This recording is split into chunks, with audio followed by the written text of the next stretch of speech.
On May 18, Australians will decide which political party will run the country for the next 4 years. Now, with an extensive catalogue of prime ministers over the past decade, faith in the major parties is at an all-time low. Cue the rise of independents and minor parties. There are more than 50 to choose from this election, all hoping to catch and claim disillusioned voters. I'm going to catch up with 3 of them from across the political spectrum, starting here. Now, this woman knows a thing or two about elections. She's the lead Senate candidate for the Christian Democratic Party, and she's married to controversial party president Fred Nile. Silvana Niles run 8 times before with no success.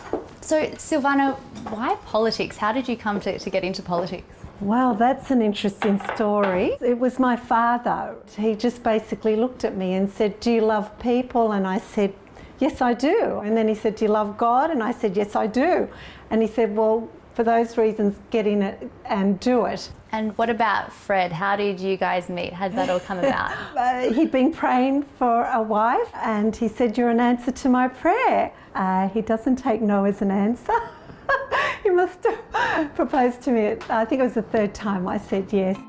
The Niles were vocal opponents during the same-sex marriage debate in 2017, and their views on social issues are what you'd call pretty conservative. We definitely have a pro-life policy of no abortion and no euthanasia. 0 tolerance for domestic violence, and definitely one law for all Australians, no Sharia law. While the party promotes sustainable use of the environment, when it comes to climate change, they say the science isn't settled. Because we don't feel convinced by the research that has been done up to date.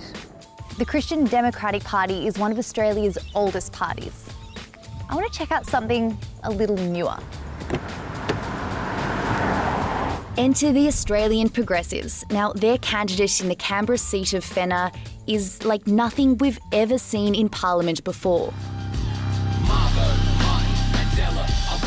Hip-hop artist KG arrived in Australia as a refugee when he was just 2 years old. He was raised here by his mum after his dad returned to South Africa to help Nelson Mandela rebuild following the apartheid.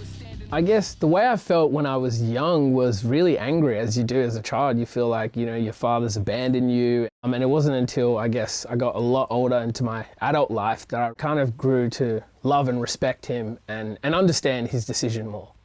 My upbringing is like the main reason why I get really upset when I hear a lot of the conversations that political people have towards the refugees. It's very dishonest, and it's using a scare tactic to basically justify treating people inhumanely.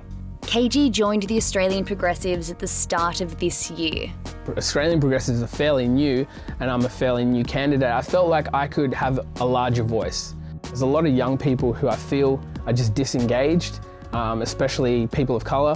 We need to see more people of colour being there when policies are created. Systematic oppression, it leads to depression and shit. We learned every lesson, but they keep changing the question. When will we have peace? The party's promising to clamp down on corruption in politics and push for 100% renewable energy as well as gender equality.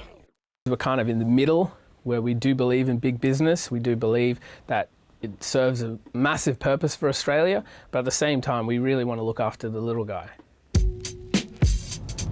But who exactly is the little guy? And why does he need looking after?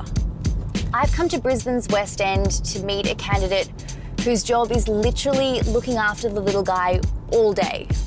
Well, little guys. Hey, Cara May. Hello, yes, lovely to meet you. Nice to meet you. Who's this one? This is Lily, one of our daycare girls today. Cara May Kelly runs a daycare centre for dogs. She's also the lead Senate candidate for the Animal Justice Party in Queensland. Looks like you've got a pretty sweet gig here. Would you really give all of this up for Canberra? Yeah, look, I think these guys are pretty happy here. I have a great team. So now it's time for me to focus on all the animals in Australia who deserve a voice in government. So that's where my focus needs to be. The Animal Justice Party has 3 elected members in state parliaments in New South Wales and Victoria. We are having voters decide We're sick of not being listened to by the people that we are electing, and we're animal lovers. We want to look after our environment here. I'm Karen May Kelly, running for the Senate for the Animal Justice Party. We can end live export this Senate. All candidates for the Animal Justice Party must be either vegan or transitioning to veganism. Now, that rule's part of a reputation rebuild after a scandal that would only happen to a party that doesn't eat meat. 2 years ago, Party MP Mark Pearson was caught eating seafood at a Japanese restaurant. Why is it so important to your members that candidates are vegan? For sure, we want to talk the talk and walk the walk, which not many other parties, if any, can actually say that they do. We want to actually show you that this is possible, that our policies are real, they can be achieved, and we're your examples. The party's also pushing for extra taxes and health warnings on processed meats. Their end game, to reduce the amount of dairy and meat that people eat. How do you think the butcher in there would feel about that policy? Look, today, obviously not great, but the thing is, we're asking people to look forward. So we're not asking him tomorrow to close his shop and choose something else to do with his life. We want to walk that journey with him. Well, we've been eating meat since the cave days, since for hundreds of thousands of years. Why would we stop eating meat? What's the vegans want us to eat? Just grass. A record 96.8% of eligible Australians are enrolled to vote this election, and youth enrolment is at an all-time high of 88.8%. Have any of the political parties caught your eye this election? None at the moment. I'm still looking into it though. I don't follow too much about politics, to be honest with you. Like Clive Palmer just seems to be very outspoken, and yeah, he's got a lot of ideas, but I mean, anyone can talk big. What I really want to know is how many people are actually going to vote for minor parties, and what does age have to do with it? It's time to consult the guru. We'll actually start to see possibly a slight skew to the left, if you like, maybe towards Labor, Greens and other minor parties like Animal Justice Party. Are minor parties actually a chance of being elected? For most of them, no. The chances are minimal. The order you list parties on your ballot papers determines where your vote goes.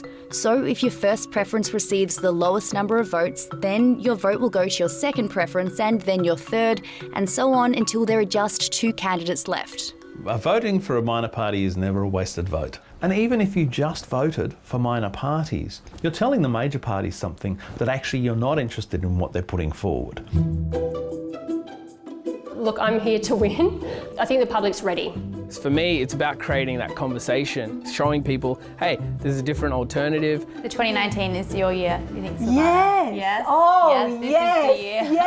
Yes. This is the year. Hi, I'm Jan Fran. If you like that video, check out another one from the feed. And don't forget to like and subscribe.